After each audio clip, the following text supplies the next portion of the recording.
নমো তচ্ছা ভগবতো অরহতো সম্মা সম্বুদ্ধস্স।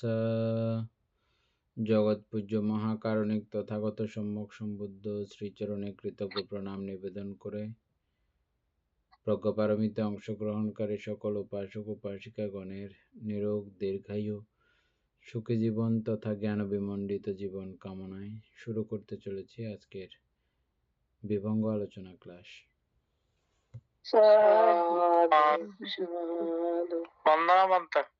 মঙ্গলক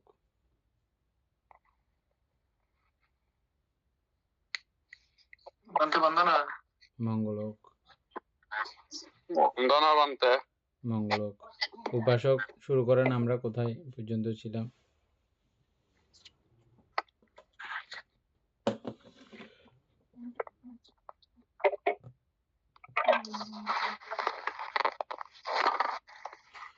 প্রশ্ন আকারে জিজ্ঞাসা থেকে শুরু হবে। বলতে হ্যাঁ 386 নাম্বার।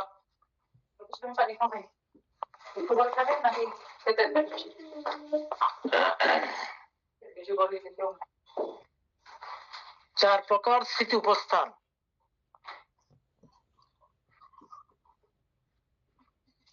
এখানে একজন বীর্যবান সম্প্রজ্ঞাত ও স্মৃতিমান ভিক্ষু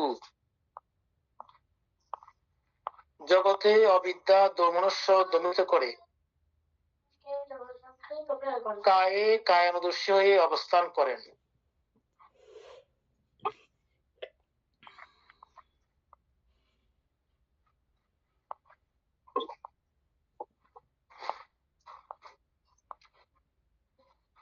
বীর্যবান সম্প্রজ্ঞাত ও স্মৃতিমান ভিক্ষু জগতে অবিদ্যা দোমনস্য দমিত করে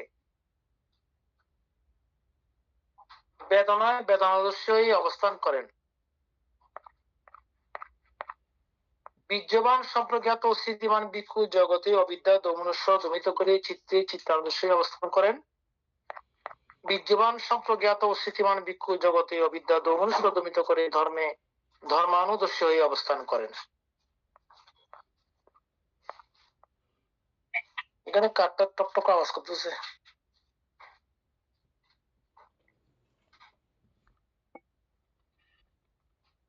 মানে এগুলো তো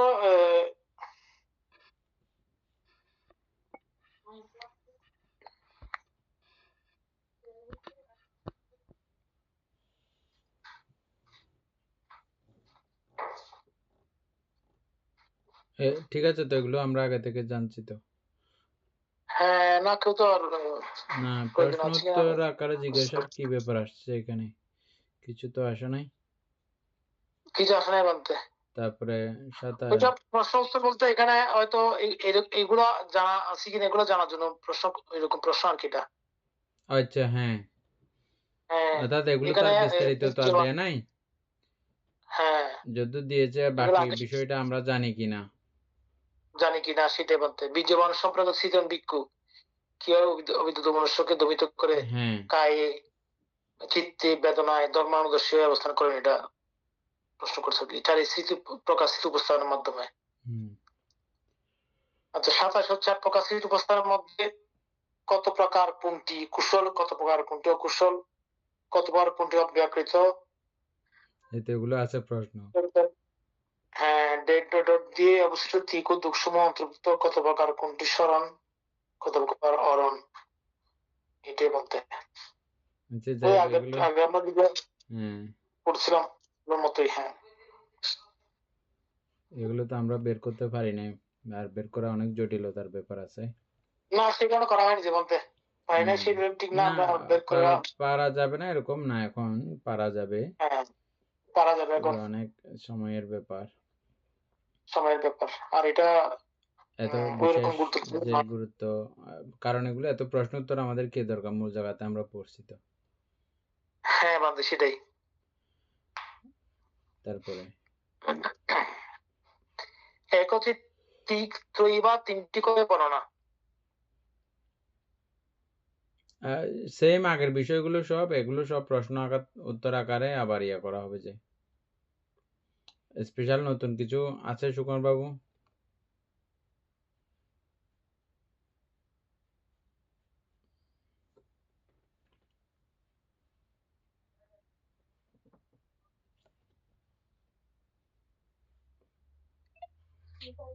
আমার একটা ফোন আসছে তো সেই জন্য মানে কি বানতে না ওই যে ওই আসলে ৩ বার করে ২ বার করে সেভাবে তো বানাতে পেরেছি বুঝে যাচ্ছে।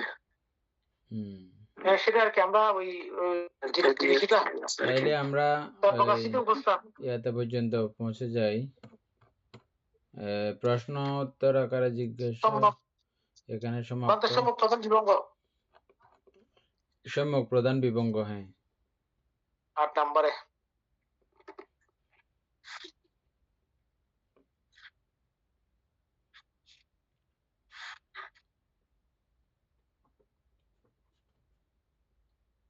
৳৩৯০ চারি সম্যক প্রদান যথেষ্ট যথার্থ প্রচেষ্টা।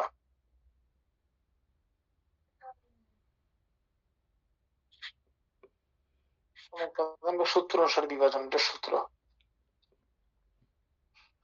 তাহলে মূলত আমরা ৩টাই তো শিখতেছি না এই পর্যন্ত, সূত্র, অভিধর্ম, প্রশ্ন আকারে জিজ্ঞাসা, তার মধ্যে বিভঙ্গের মধ্যে এটাই আমরা এই করতেছিলাম আর কি।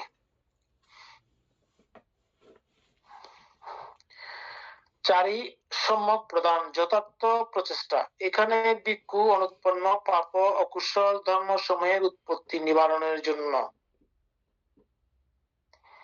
এখানে ভিক্ষু অনুৎপন্ন পাপ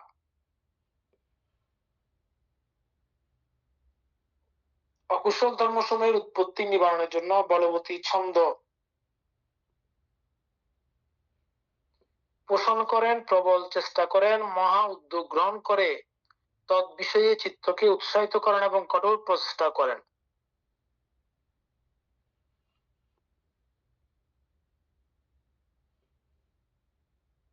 অনুৎপন্ন পাপ অকুশল ধর্ম সমূহের উৎপত্তি নিবারণের জন্য বলবতী ছন্দ পোষণ করেন, প্রবল চেষ্টা করেন, মহা উদ্যোগ গ্রহণ করে তৎ বিষয়ে চিত্তকে উৎসাহিত করেন এবং কঠোর প্রচেষ্টা করেন। উৎপন্ন পাপ অকুশল ধর্মসমূহের বিনাশের জন্য বলবতী ইচ্ছা পোষণ করেন, প্রবল চেষ্টা করেন, মহা উদ্যোগ গ্রহণ করে তৎ বিষয়ে চিত্তকে উৎসাহিত করেন এবং কঠোর প্রচেষ্টা করেন। অনুৎপন্ন কুশল ধর্মসমূহের উৎপত্তির জন্য বলবতী ইচ্ছা পোষণ করেন, প্রবল চেষ্টা করেন, মহা উদ্যোগ গ্রহণ করেন ও তৎ বিষয়ে চিত্তকে উৎসাহিত করেন এবং কঠোর প্রচেষ্টা করেন। উৎপন্ন কুশল ধর্মসমূহের স্থিতির জন্য, অভ্রান্তির জন্য, এখানে অভ্রান্তি হচ্ছে রক্ষা, আচ্ছা, বৃদ্ধির জন্য, বিপুলতার জন্য, ভাবনা উৎপন্নতা প্রাপ্তির জন্য বলবতী ইচ্ছা পোষণ করেন, প্রবল চেষ্টা করেন, মহা উদ্যোগ গ্রহণ করেন ও তৎ বিষয়ে চিত্তকে উৎসাহিত করেন এবং কঠোর প্রচেষ্টা করেন। এটা তো আমরা অনেকভাবে আলোচনা করেছি, তাই না? এটা তো 91। আচ্ছা, কিভাবে ভিক্ষু অনুৎপন্ন পাপ অকুশল ধর্ম সমূহের উৎপত্তি নিবারণের জন্য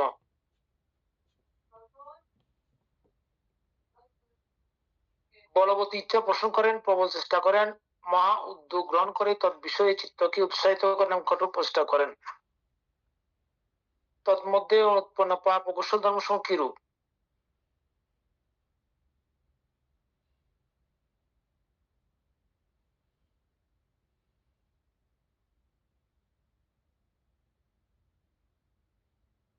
এটা বলতে দিচ্ছে কেন এখানে? ৩৯১, এটা তো সেম কথা না লেখা হয়েছে এখানে। সেম কথা, একটু বিস্তারিত দিচ্ছে মনে একটু না, কিটা দেয়? একটু বিস্তারিত আছে আর কি। বিস্তারিত বলতে কিভাবে উৎপন্ন হয়, এই অকুশল কিভাবে উৎপন্ন হয়।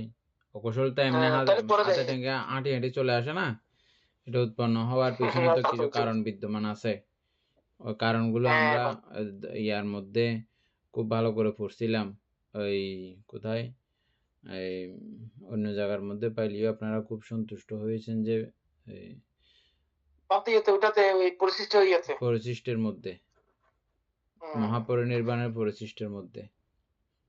হ্যাঁ, বানতে তারপরে পরে যায় বানতে না, কারো প্রশ্ন হলে আমরা এগুলো তো পড়ে যাওয়া দরকার, সবসময় পড়া দরকার তো এগুলো। আর্যষ্টাঙ্গিক মার্গের ব্যাপার তো এগুলো। বিষয়। হ্যাঁ বান্দে। আচ্ছা, মহৎ গ্রহণ করে তৎবিষয়ে চিত্তকে উৎসাহিত করেন, কঠোর প্রচেষ্টা করেন। তন্মধ্যে অনুৎপন্ন পাপ অকুশল কিরূপ? 3 প্রকার অকুশল মূল: লোভ, দেশ, মোহ এবং তৎসঙ্গে সংগঠিত ক্লেশমোহ। লোভ, দেশ, মোহ এবং তৎসঙ্গে সংগঠিত ক্লেশমোহ হচ্ছে অকুশল মূল।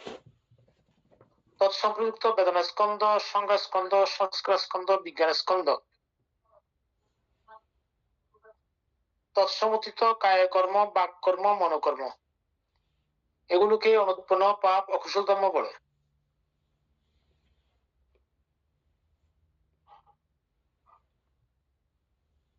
বুঝছেন তো না?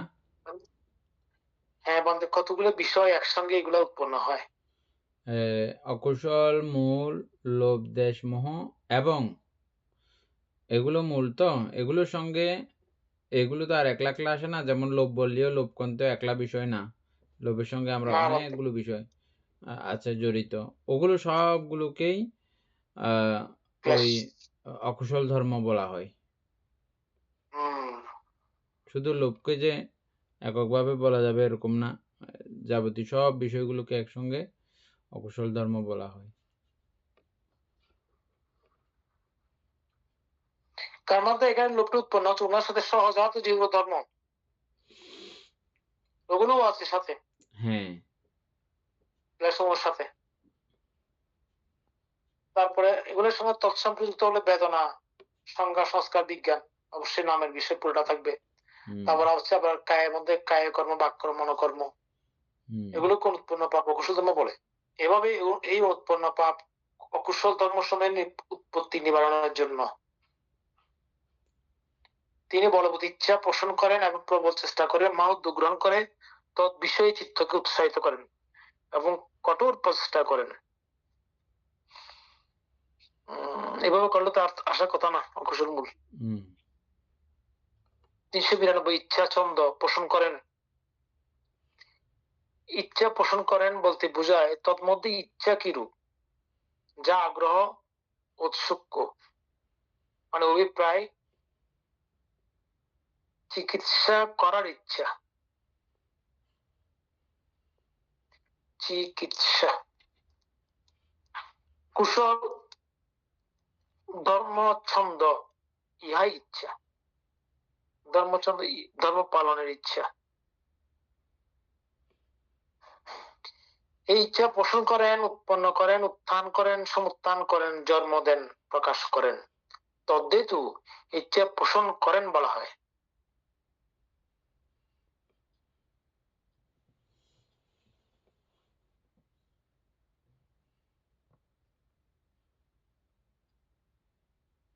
আচ্ছা, 93 প্রবল চেষ্টা করেন বলতে বোঝায় তন্মধ্যে চেষ্টা কিরূপ? যা চৈতসিক বীর্য, উদ্যম, আরম্ভ। 220 নম্বর প্যারাতে সম্যক প্রচেষ্টা, ইহাই চেষ্টা।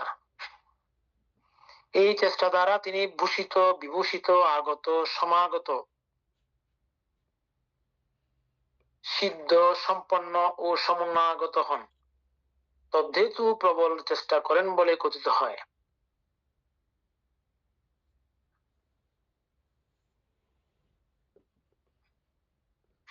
উদ্যোগ গ্রহণ করেন, এখানে উদ্যোগ বীর্যটা হ্যাঁ বলতে বোঝায় তন্মধ্যে উদ্যোগ কিরূপ? যা চৈতসিক বীর্য আরম্ভ, সম্যক প্রচেষ্টা, ইহাই উদ্যোগ। এই উদ্যোগ গ্রহণ করেন, শুরু করেন, পালন রক্ষা করেন, ভাবনা করেন, বহুলীকৃত করেন।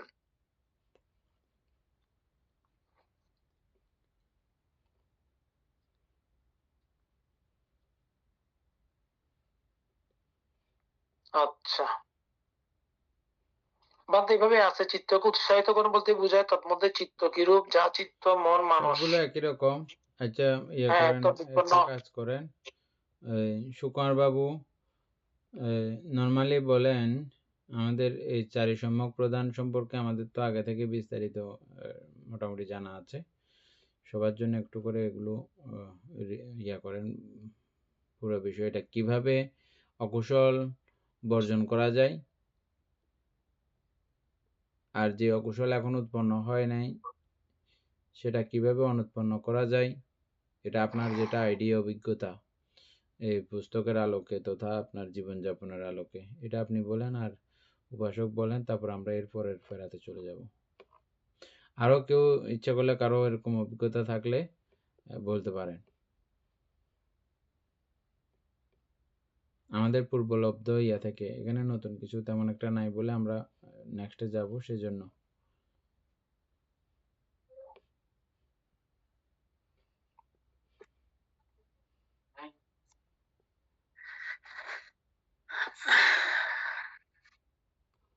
এটা তো বানতে আসলে মানে চতুর্বিধ সম্যক প্রধান আর কি, আমরা আগে অবশ্যই পড়ছিলাম আর কি, অর্থাৎ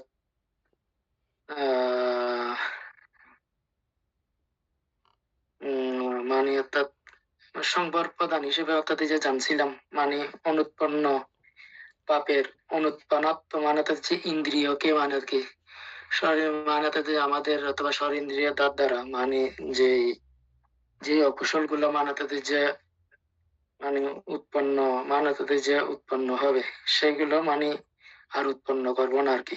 হ্যাঁ, তাই মানে আর মানে সংক্ষেপে বলতেছি বানতে এগুলো আর মানে উৎপন্ন না করে। তো এই আরেকটা হচ্ছে যে মানে দিতে হচ্ছে যে প্রধান প্রাধান্য অর্থাৎ এই যে এমনি তো ছন্দ চিত্ত বীর্য মীমাংসা মানে তো এগুলাকে আবার ওই যে মানে এমনি ভাগ করছে আমি অর্থাৎ এই যে আগে একটু একটু লিখে রাখছিলাম মনে হয়। তো এটাতে যে সংবাদ প্রধান প্রধান প্রধান ভাবনা প্রধান অনুরক্ষণ প্রধান এইভাবে মানে অর্থাৎ আর কি। তাইলে প্রধান প্রধানটা হচ্ছে যে বানতে অর্থাৎ ওই বীজটা আর কি অর্থাৎ হ্যাঁ, তাই অর্থাৎ উৎপন্ন মানে যেগুলো উৎপন্ন হয়েছে পাপ আর কি সেগুলো অর্থাৎ যে বর্জন করব আর কি।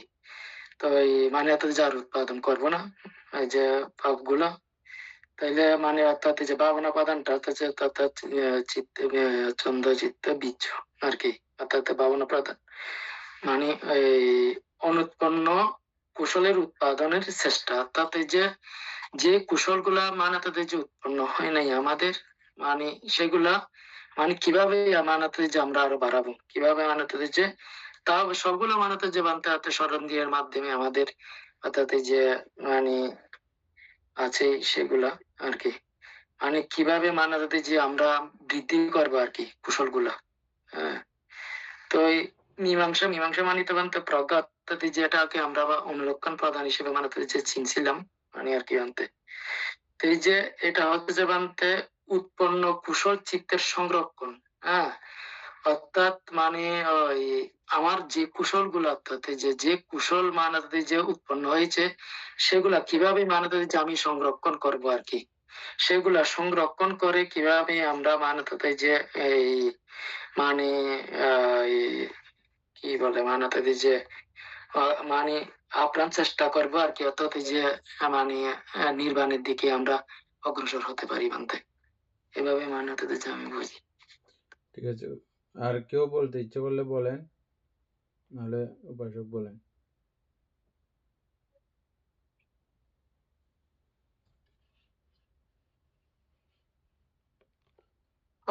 বলতে সুকুমার বলতেছে সবগুলো প্রায় এখানে তো আর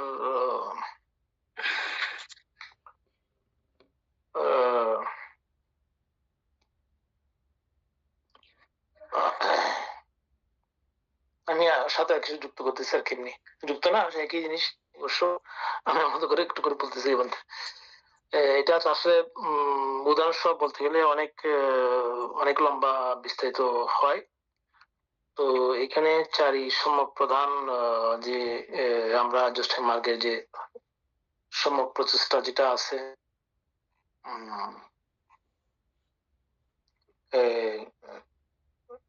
সমাধি বিভাগের মধ্যে, তো এখানে আমাদের ষড়েন্দ্র দ্বার দিয়ে দৈনন্দিন জীবনে যে বিষয়গুলো উৎপন্ন হয় এখানে মূলত আসলে আমাদের এখানে কুশল গুলো চিহ্নিত করার একটা বিষয়। এগুলো যদি আমরা প্রচেষ্টা না করি কোনটা কুশল কোনটা অকুশল এটা যদি আমরা বুঝতে না পারি তাহলে কিন্তু এটা করাটাও এখন টাফ। তো স্থূলভাবে আমরা আসলে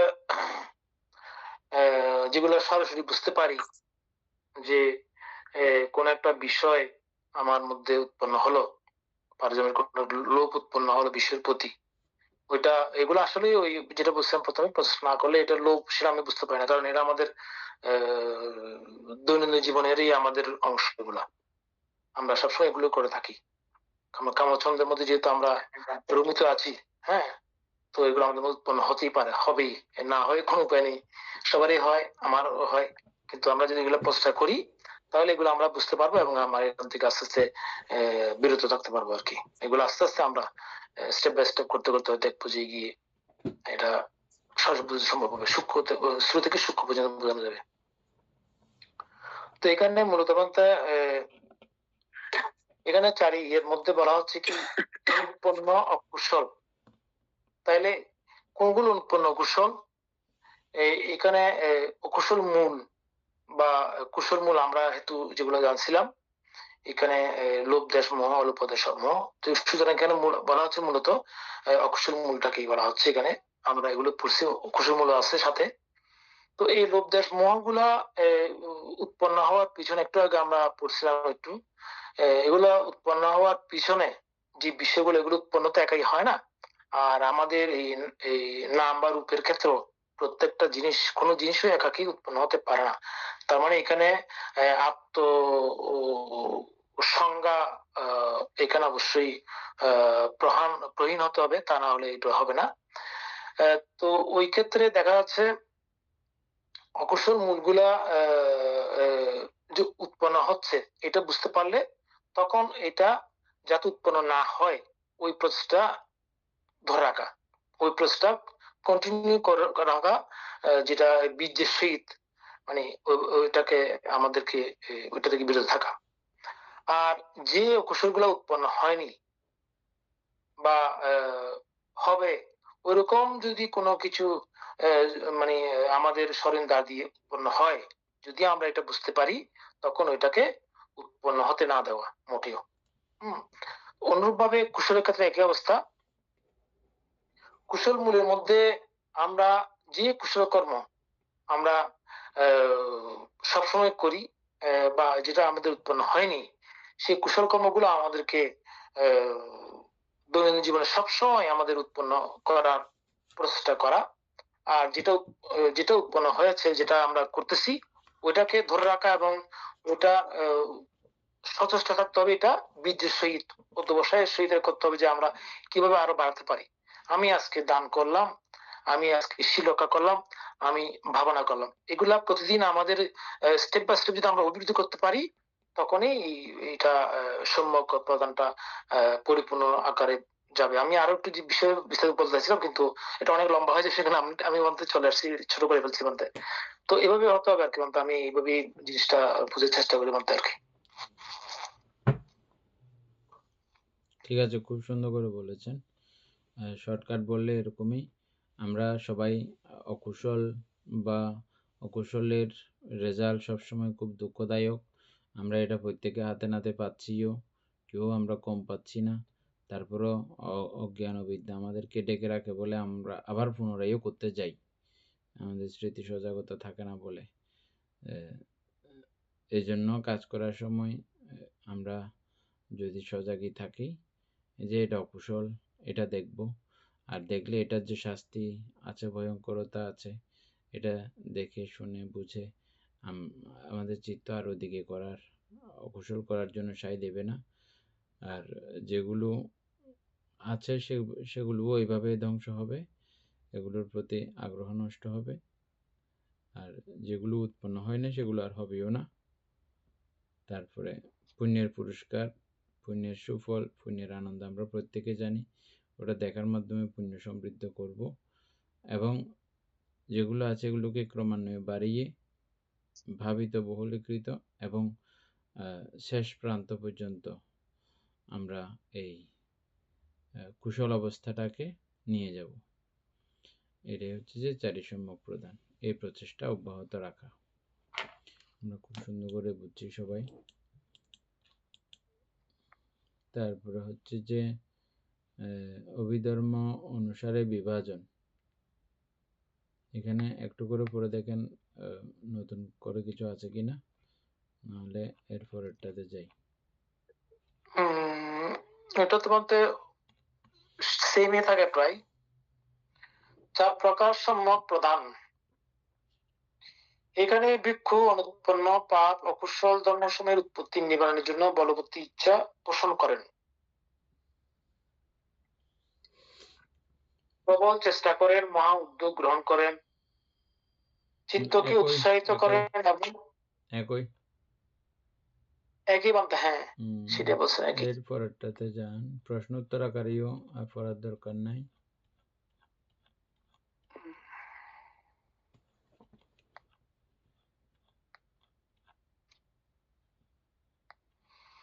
সম্যক প্রধান বিভঙ্গ সমাপ্ত। ঋদ্ধিপাদ বিভঙ্গ ঠিক আছে না? এর আগে তো নাই না, ঋদ্ধিপাদ বিভঙ্গ ঠিক আছে। হ্যাঁ, সিরিয়াল ভাই আর কি, অর্থাৎ যে 37 প্রকার বুদ্ধিপক্ষীয় ধর্মের। হ্যাঁ সিরিয়াল। আচ্ছা, 4 প্রকার ঋদ্ধিপাদ। আচ্ছা, একটা টিকা আছে, টিকাটা পড়ে নি নাকি? ঋদ্ধিপাদ, ঋদ্ধি অর্থ অসাধারণ শক্তি, পাদ অর্থ লাভের উপায়, পাদ অর্থ লাভের উপায়। আচ্ছা, সুতরাং ঋদ্ধিপাদ অসাধারণ শক্তি লাভের উপায়। এই উপায় চেতনা জাত, বিদর্শন জাত নহে।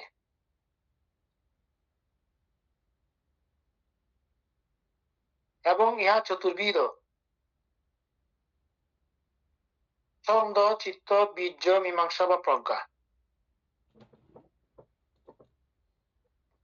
ইহারা প্রত্যেকে অধিপতি স্বভাব বিশিষ্ট।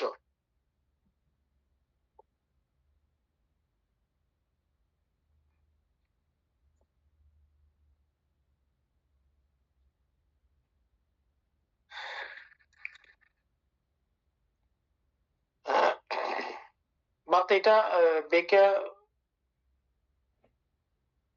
এখানে আলোচনা করার, না, আলোচনা করার তো কিছু নাই, এটা আমরা আগে থেকে জানি। এটা হচ্ছে যে ঋদ্ধিপাদ, ঋদ্ধি পাওয়ার, এটা বিপাশনা করলে তখন তো ঋদ্ধি আসার ব্যাপার নাই। হ্যাঁ এটা চেতনা জাত বলতে বলতে। হ্যাঁ, তবে এখানে কিছু কথা আছে। অরহতগণ তারা তো সর্বকালের সর্বসময়ের জন্য বিপসী, তো তাদের কাছে যে ঋদ্ধি আছে, তারা বিশেষ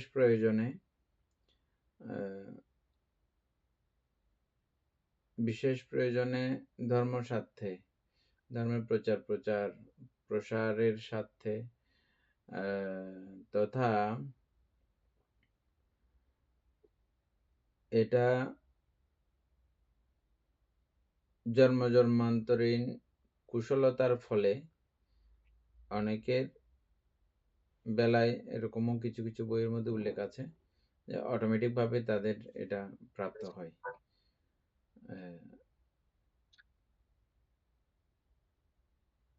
অরহত হওয়ার সঙ্গে সঙ্গে আমরা সর্বজ্ঞ অরহত নাম শুনেছি না?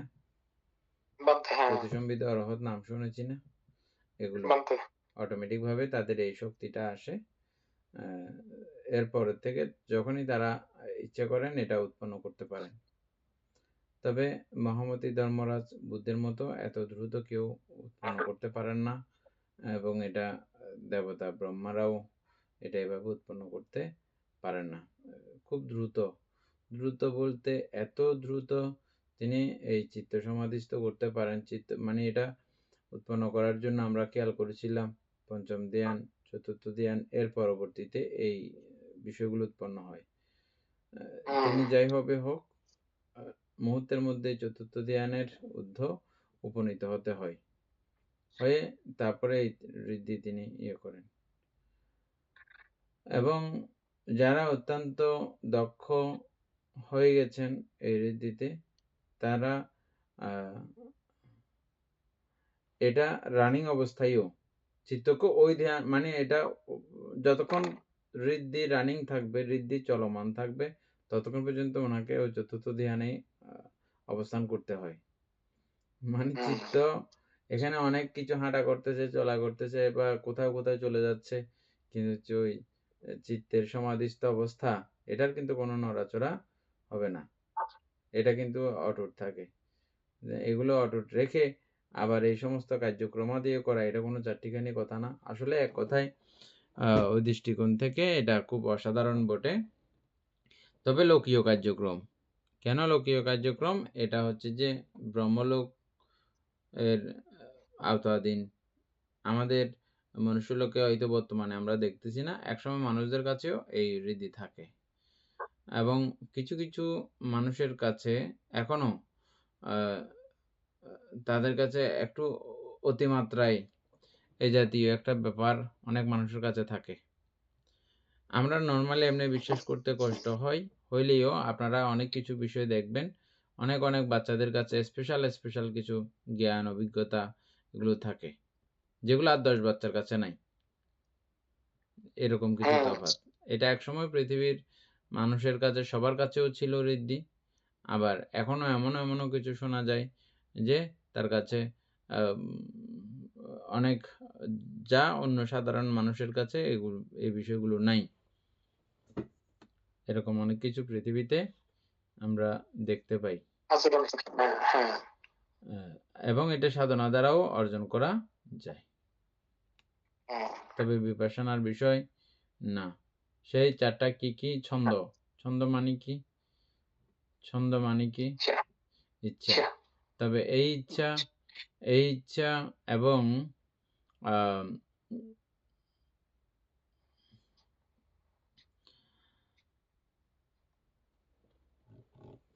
এই ইচ্ছা কিসের ইচ্ছা? উপাসক সুকুমার বাবু, আমরা পড়েছিলাম 4 ঋদ্ধিপাদের ইচ্ছা সম্পর্কে, এখানে আমরা পড়ছিলাম। এটা কিসের ইচ্ছা? ছন্দ মানে তো ইচ্ছা না? মানতে কিসের ইচ্ছা? কুশল কাজ করার ইচ্ছা মানতে আর কি, কুশলের প্রতি সবসময়। তো অর্থাৎ এমনি মূল কথা বলতে গেলে তো মানে নির্বাণ লাভের ইচ্ছা বানতে আর কি, কুশলের ইয়া করে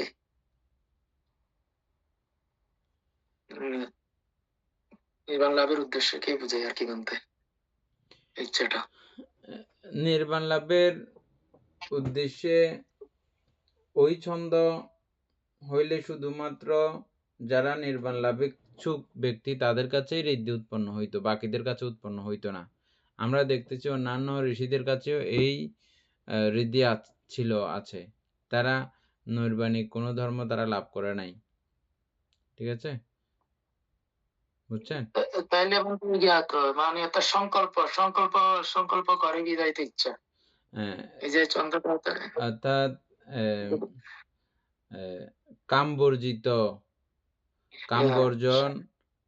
কাম বর্জিত করে রাখার যে মানসিকতা বা ইচ্ছা, ওটাই হচ্ছে কামচ্ছন্দটা কি? কামচ্ছন্দটা বর্জন করা। হ্যাঁ, কামচ্ছন্দ বর্জন করা মানে কুশল কর্মে রমিত থাকা। কুশল কর্মে সবসময় রমিত থাকা, এই ইচ্ছাটা। কুশল কর্মে রমিত থাকার এটা মিলতেছে না সেভাবে। কাম বর্জনের ইচ্ছা বললে মানে মিলবে। কাম বর্জনের ইচ্ছা থাকলে মানে তো বাকিটা তো অটোমেটিক কুশলে যাচ্ছে না, কুশলে যাচ্ছে, বাকিটা কুশলে যাচ্ছে। যাইলেও ওটা ওইভাবে মানে বললে মিলবে না। দেখেন, আচ্ছা, কাম বর্জন করা এটা আমরা সরাসরি ওইভাবে আমরা কুশলের মধ্যে দেখি না। আরেক দৃষ্টিকোণ থেকে কুশল হয়, আমার দ্বারা যেহেতু অকুশল হচ্ছে না, আমি কারো অকুশল করতেছি না, যেমন আমি প্রাণী হত্যা করতেছি না, এটা কিন্তু কোনো এক দৃষ্টিকোণ থেকে দেখেন এটা কোনো কুশলে পড়ে না। কুশল তখনই আমরা বলি যখন আমি প্রাণী হত্যা বর্জন করে প্রাণীকে উপকার করতে যখন যাব, ওটা তখন কুশলে পড়ে। আর এটা কুশল এই দৃষ্টিকোণ থেকেই পড়ে, আমি যে হত্যা করতেছি না, আমার দ্বারা অবহিপ্রাপ্ত হচ্ছে, ওই দৃষ্টিকোণ থেকে এটা হচ্ছে যে কুশল। একটু আছে, ভালো করে চিন্তা করলে দেখবেন, বুঝবেন। হ্যাঁ ঠিক আছে বলতে, ওইটা তো একটু বেশ নির্দিষ্ট আছে, অবশ্যই থাকবে। হ্যাঁ তখন থাকবে বলতে। হ্যাঁ ওটাও কুশল, ঠিক আছে, ওটাও কুশল। হ্যাঁ, তবে এখানে আমার কাম ত্যাগের ইচ্ছা যেটা, এটা আমার ব্যক্তিগত জন্য, কিন্তু আলটিমেটলি ভাবে এটা সকলের জগতের উপকার হয়ে যাচ্ছে আর কি। আমার ইচ্ছা কিন্তু আমি কাম ত্যাগ করে সুখী হওয়ার জন্য, আমার ব্যক্তিগতভাবে। এখানে কারো কারো চেতনা হয় যে আমার এই কাম ত্যাগের মাধ্যমে অন্য প্রাণীও আমার দ্বারা ক্লিষ্ট হচ্ছে না, দুঃখিত হচ্ছে না, তখন এটা ওই চেতনাতে যাবে, বুঝছেন? এদের চেতনার উপরে নির্ভর করবে, বুঝছেন না?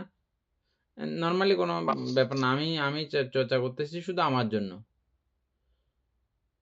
আর যদি আমি চেতনা করছি যে আমি এভাবে নিজেকে কামমুক্ত রাখবো, এবং কামমুক্ত রাখার কারণে আমি আজকে কামযুক্ত থাকলে অনেক মানুষের পীড়নের কারণ হইতাম, আজকে কামমুক্ত বলে অনেক মানুষ আমার পক্ষ থেকে অন্তত সেই যন্ত্রণা পাচ্ছে না।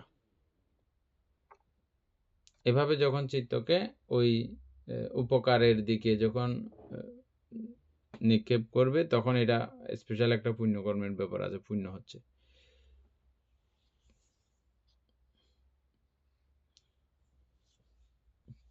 আমরা একটা পুণ্যের সংজ্ঞা নিয়ে একবার আলোচনা করছিলাম না?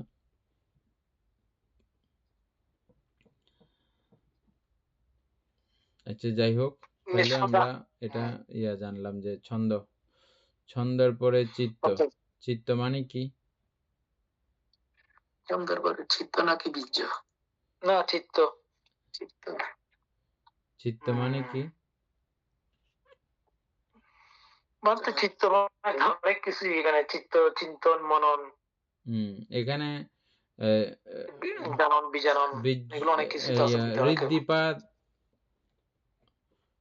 করার যে চিত্ত, ওটা কি?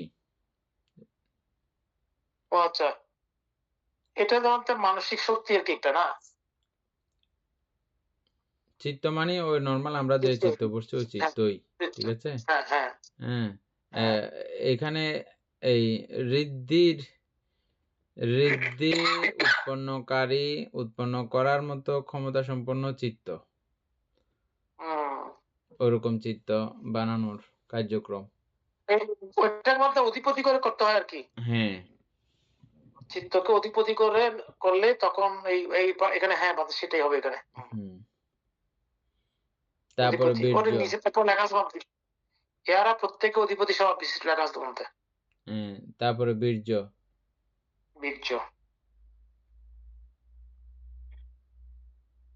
প্রচেষ্টা, মীমাংসা, প্রজ্ঞা। হ্যাঁ, বীর্য, মীমাংসা, প্রজ্ঞা।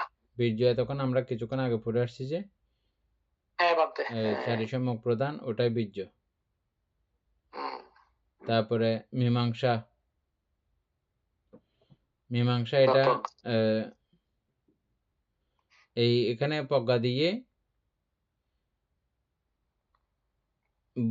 মনে হচ্ছে শুধুমাত্র ওই বিপাশনার ব্যাপারটা চলে আসছে, বুঝছেন না? প্রজ্ঞা ছাড়াও প্রজ্ঞা ছাড়াও এটা হতে পারে, প্রজ্ঞা কিন্তু মূলত মীমাংসা কিন্তু এটা প্রজ্ঞার অন্তর্গত। আচ্ছা, এটা বলতে কি আপনার নির্বাণের অন্তর্গত মীমাংসাটা? হ্যাঁ, মীমাংসা এটা একদম সরাসরি ওটারও অন্তর্গত, তবে এটা ঋদ্ধিপাদও। তবে ঋদ্ধিপাদের মীমাংসা এবং নির্বাণের মীমাংসা একই কথা না। নির্বাণের মীমাংসা হচ্ছে যে সরাসরি ওই যে আমরা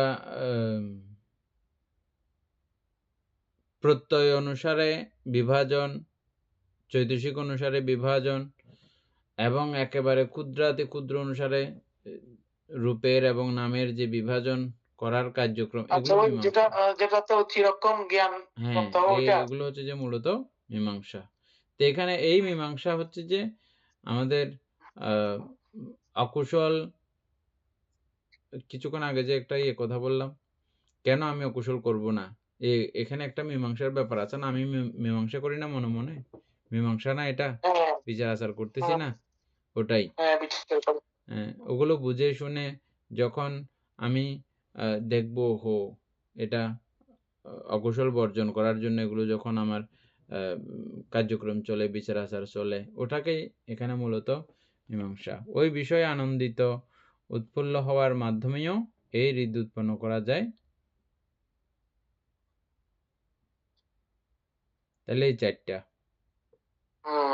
তবে চারটাই ওই অধিপতি স্বভাব বিশিষ্ট, মানে কি এরা একদম খুব চরমে অবস্থান করে, এই চারটা অবস্থা। তখন যাই হোক, তাইলে আমরা আর একটু করি। মানে এখানে বলা হচ্ছে কি এই চারটা যখন আধিপত্য বিস্তার করে তখন ওই ঋদ্ধিপাদ শক্তির উৎপন্ন হয়, তখনই হৃদ উৎপত্তি হয়। সাংঘাতিক, এই চারটা ব্যালেন্স থাকতে হবে, এটা হবে না। আচ্ছা, আমরা পড়ি তাহলে। এখানে ভিক্ষু ছন্দ সমাধি প্রধান সংস্কার সমন্বিত, ছন্দ সমাধি প্রধান সংস্কার সমন্বিত অর্থাৎ সমৃদ্ধ ঋদ্ধিপাদ ভাবনা করেন।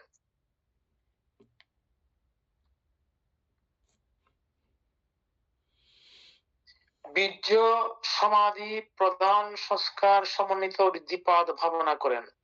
আচ্ছা, চিত্ত সমাধি প্রধান সংস্কার সমন্বিত ঋদ্ধিপাদ ভাবনা করেন। মীমাংসা সমাধি প্রধান সংস্কার সমন্বিত ঋদ্ধিপাদ ভাবনা করেন।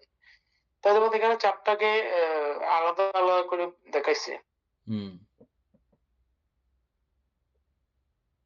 আচ্ছা, চারটা যখন মানে মানে পৃথক পৃথক ভাবে আধিপত্য বিস্তার লাভ করবে তখনই এটা হচ্ছে, মানে এটা বলতেছে না।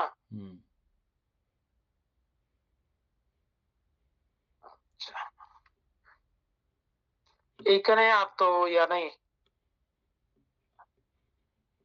আলোচনা তো আর হচ্ছে না, এইটুকু হচ্ছে তোমাদের না, আর আলোচনা নেই। এখানে কিভাবে ভিক্ষু ছন্দ সমাধি প্রধান সংস্কার সমন্বিত ভাবনা করেন, কিভাবে দেখতে যান, যদি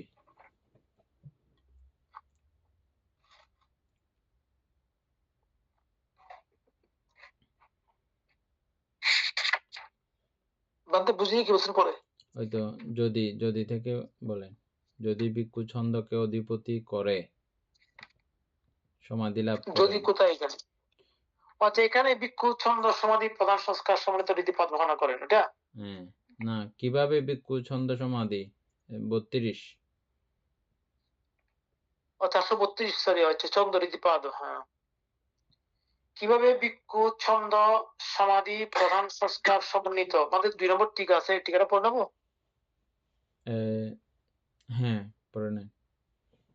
ছন্দ ইচ্ছা মাত্রই ছন্দ, কিন্তু এখানে তৃষ্ণা ছন্দ অভিপ্রেত নহে।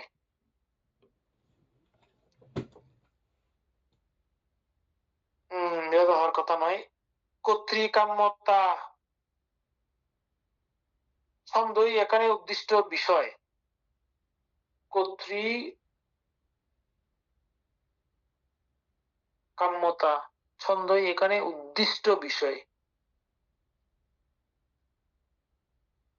উদ্দিষ্ট বিষয় মানে উদ্দিষ্ট এখানে মূল বিষয় সেটা বলা হচ্ছে, মানে কাম ত্যাগের আর কি, এটা কর্তৃকাম্যতা মানে কাম ত্যাগের যে ইচ্ছা, ওটাই মূল উদ্দেশ্য, মূল বিষয়। আচ্ছা, উদ্দিষ্ট বিষয়। ইহা চিকিৎসা বা করার ইচ্ছা। আচ্ছা, চিকিৎসা বলতে ইচ্ছা, করার ইচ্ছা, পাবার বা উপভোগের ইচ্ছা নহে। আচ্ছা, দান ও চিত্তে ছন্দ যুক্ত হয়। আচ্ছা, দান হচ্ছে কি চিত্তে ছন্দ যুক্ত হয়, লোভ যুক্ত হয় না। আচ্ছা, দান করার সময়, ঠিক আছে, হ্যাঁ, সেরূপ সর্বকুশল চিত্তে, ওটা হচ্ছে কর্তৃকাম্যতা। আচ্ছা, তারপর হচ্ছে আবার আসছে কর্তৃকাম্যতা, ছন্দ আলম্বন ইচ্ছা করলেও, ছন্দ আলম্বন ইচ্ছা করলেও তৃষ্ণা ন্যায় আশাদাত্ত আসক্তির সহিত ইচ্ছা করে না। ছন্দ আলম্বন ইচ্ছা করলেও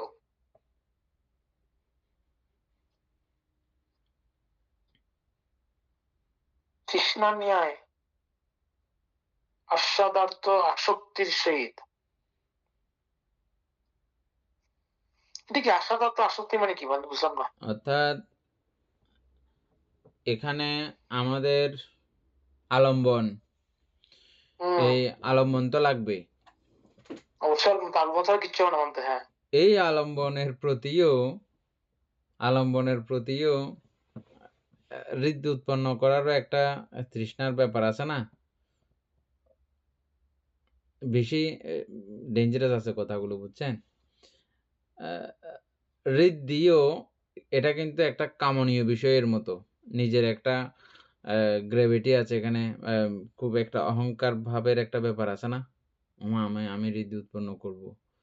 হ্যাঁ, হ্যাঁ, এটা বলতে প্রাথমিক বাদে হয়, ঠিক আছে, কিন্তু যারা যেমন আমাদের এটা মা হৃদি যুক্ত, হৃদিশালী কিরকম একটা আমরা ভাবি না, এবং ওই যে ব্যক্তি এটা উৎপন্ন করবেন উনি তো অনাগামী, মার্গলাভী না, অরহত না, ওনার কাছেও এটা আসতে পারে। ওই আলম্বনের প্রতি ওই আসক্ত চিত্ত নিয়ে ওটাকে পাওয়ার জন্য, ওই আসক্ত চিত্ত যখনই এখানে আপনি ব্যবহার করবেন বা ওই আসক্ত মানসিকতা যখন থাকবে আলম্বনের প্রতি, তখন আপনার কাছে এটা উৎপন্ন হবে না। তখন তো সেটা বলতেছি। এটা খুব ডেঞ্জারাস। ওটা অরহত না, কিন্তু অরহত না হইলেও ওই বিষয়ের প্রতি লোলুপ চিত্ত উৎপন্ন করলে হৃদি উৎপন্ন হবে না। উৎপন্ন করলে হবেই না আমাদের। হ্যাঁ, এটা কারণ কামে পড়ে যাচ্ছে, তখন কামচ্ছন্দ বর্জিত হতে হবে, না তো হবে না। এটা তখন কামে পড়ে যাচ্ছে, কামে পড়ে গেলে এটা কামচ্ছন্দ হয়ে গেল।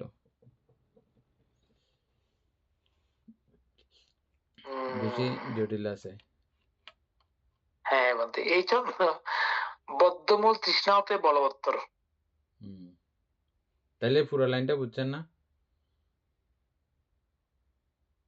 আপনি যেভাবে ব্যাখ্যা ওইভাবে বুঝছি, কিন্তু এই লাইনের মধ্যে এগুলো বুঝতেছেন, অক্ষরগুলো অর্থগুলো বুঝতেছেন না। বুঝার দরকার নাই, এমনি আশাদাপ্ত আসক্তি আপনি যেটা বলছেন সেটা বুঝছি বলতে। হ্যাঁ, এটা বুঝলে হয়েছে। তারপরে যান এই ছন্দ বদ্ধমূল তৃষ্ণা হতে বলবত্তর। এটা মানে ওই যে তৃষ্ণার যে ইয়া থাকে, তৃষ্ণা করার জন্য ইচ্ছা ছন্দ থাকে না, ওটা থেকে এটা অনেক বেশি শক্তিশালী। হ্যাঁ, শক্তিশালী হওয়ার পিছনে কারণ আছে, কারণ ওইটা থেকে এটা অনেক বেশি স্বাচ্ছন্দ্যপূর্ণ, অনেক বেশি সুখের, অনেক বেশি আনন্দের। হ্যাঁ, সেজন্য এটা অনেক শক্তিশালীও হয়। কারণ আমাদের কামনীয় সকল বিষয়ের থেকে এটা 1000 বছর উপভোগ করলে যে তৃপ্তি স্বস্তি পাওয়া যায় না, তার থেকে মুহূর্তকালের ইয়াটাও, ওটা আপনি সারা সময়ের সঙ্গে তুলনা করলেও এটার পাল্লা ভারী থাকবে।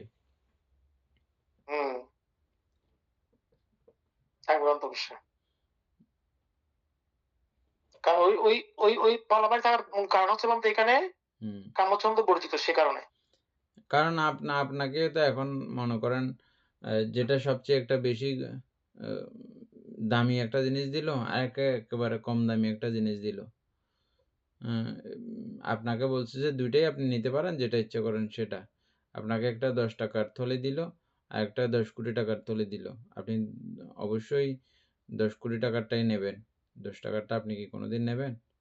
10 কোটি টাকা এবং 10 টাকার মধ্যে যেরকম তফাৎ ব্যবধান, ঠিক কামবর্জনের সুখ যদি কেউ একবার আস্বাদন করে, বা এই তৃষ্ণামুক্ত সুখ বা প্রথম ধ্যানজ সুখ কেউ যদি একবার উপলব্ধি করে পায়, তখন তার কাছে কামনীয় সুখগুলোকে ওরকম 10 টাকা এবং 10 কোটি টাকার মধ্যে যেরকম ব্যবধান তফাৎ, এমনটাই মনে হয়।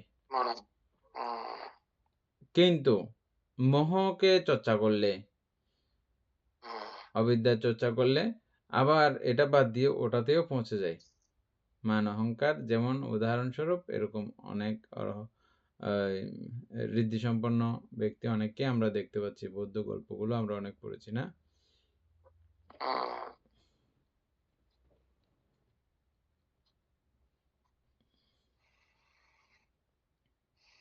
তারপরে সেই অবস্থায় ইহা ছন্দাধিপতি ছন্দ বৃদ্ধি পাদ নাম প্রাপ্ত হয় এবং তৃষ্ণা ধ্বংসে সক্ষম হয়। ও আচ্ছা, ঠিক আছে। তো কামচ্ছন্দ যখন চলে যাবে, চিত্তটা তখন ইয়ে হয়ে যাবে।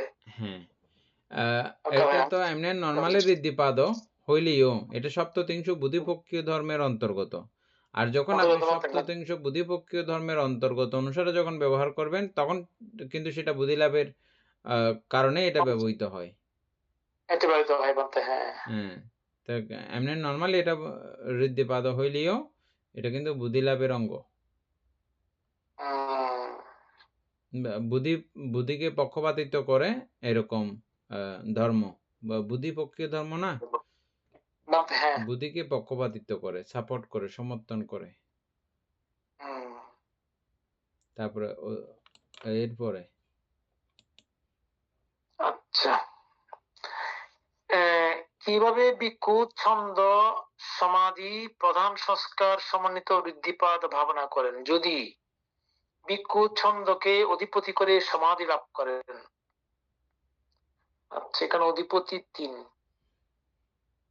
টিকাটা পড়ে নেবাতে আধিপত্য বা ইন্দ্রত্ব করা, অধিপতি এবং ইন্দ্রিয় এই দুইয়ের ভিন্নতা হৃদয়ঙ্গম করতে হবে। এখানে তো বানতে ওই ছন্দর মধ্যে সবগুলো তো মানে নিয়ে আসছে মনে হয়, অধিপতি এবং ওই ইয়াগুলো আর কি। এরপরে দেখতেছি যে ওই পঞ্চবল পঞ্চেন্দ্রিয় মধ্যে মনে হয় এগুলা নিয়ে আসছে যে। আচ্ছা, আমরা এটা টিকা বলিনি নাকি? উপাসক কি বলতে চাইছেন সুকুমার বাবু? না, ইয়া কি অর্থাৎ ঋদ্ধিপাদের মধ্যে মানে অর্থাৎ পঞ্চবল পঞ্চেন্দ্রিয় গুলো নিয়ে আসছে দেখতেছি, চারি ঋদ্ধিপাদের মধ্যে আর কি। এরপরে মানে ওই ঋদ্ধিপাদের পরে একেবারে দেখতেছি যে অর্থাৎ সপ্তপদাঙ্গ আর কি। আচ্ছা, ঠিক আছে, তাহলে আমরা এটা একটু পড়ে নিই, অধিপতিটা পড়ি। হ্যাঁ, সেটাই।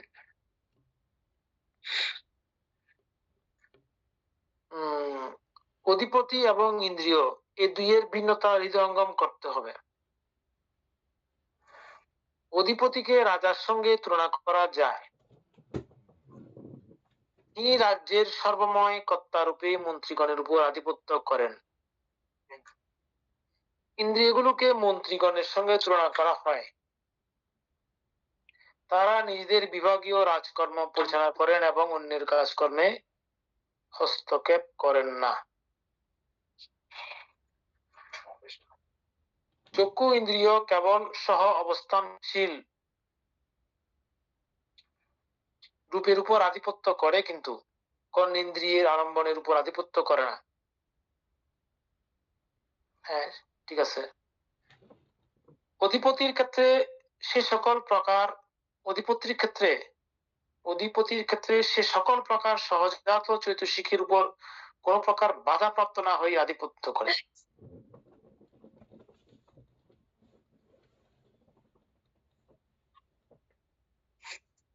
সে সকল প্রকার সহজাত চৈতসিকের উপর কোন প্রকার বাধা প্রাপ্ত না হয়ে আধিপত্য করে। দুই অধিপতি একসঙ্গে আধিপত্য করতে পারে না। ইন্দ্রিয়গুলি সমপদ বিশিষ্ট। ভাবতে এটা আলোচনা আছে, করবো নাকি কালকে? শেষ হয়ে গেছে। অর্থাৎ অধিপতি 4টা তো অধিপতি, 4টা অধিপতি হইলেও এক সময় একটাই অধিপতি আধিপত্য থাকে একটা বিষয়েরই। আর এটাকে বোঝানোর জন্য আমাদেরকে ইন্দ্রিয় টানা হয়েছে, ইন্দ্রিয়কে মন্ত্রীর সঙ্গে তুলনা করা হচ্ছে। এটার একটা নির্দিষ্ট সাইট ও দেখাশোনা করবে, ইন্দ্রিয়টা ওই নির্দিষ্ট সাইটের মধ্যে। কিন্তু আধিপত্য যখন হয় তখন কিন্তু ও পুরো বিষয়টা তার অধিগত থাকে। ঠিক আছে, আমরা কালকে বিস্তারিত আলোচনা করব। সদ্ধর্মপ্রাণ প্রিয় উপাসক উপাসিকা বৃন্দ, এতক্ষণ যাবৎ আমরা বিভঙ্গ আলোচনা করেছি। এতে আমাদের অপ্রমেয় পুণ্য সাধিত হয়েছে। পুনরাশি অনন্ত চক্রাল সত্যগণকে দান করছি, গুরুবান্ধে দেহকে দান করছি, মাতা পিতাগণকে দান করছি, এবং এই পুণ্যের কাছে আমরা প্রত্যেকে প্রার্থনা করব নির্বাণ লাভ অবধি অসৎ ব্যক্তি মূর্খ ব্যক্তি পাপা মিত্রের সংসর্গ লাভ না করে সদা সর্বদা জ্ঞানদর্শী কল্যাণ মিত্রের সান্নিধ্য সংসর্গ লাভ করতে সক্ষম হই। এরূপ সাধু কামনা পোষণ করে আজকের মতো ক্লাস এখানে সমাপ্ত করছি।